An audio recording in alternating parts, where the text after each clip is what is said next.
Buti ka pa, excited makabalik sa pamilya. Parang blessing in disguise na nga itong na-stranded tayo dito kasi nakaiwas pa ako sa gulo ng pamilya ko. You know, at first, wala naman talaga akong pakialam eh. Sa makuha ko lang yung gusto ko, okay na ako. And then na yun, nawala si Lola.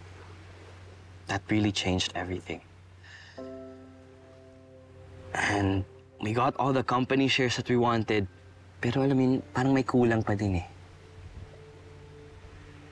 And siguro that's when I learned that money can't buy us happiness.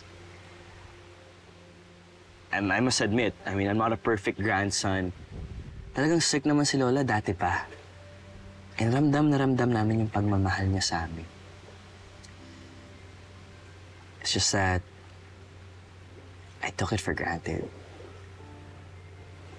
Ngayon na nawala siya, siguro talagang naramdaman ko na may kulang sa buhay ko.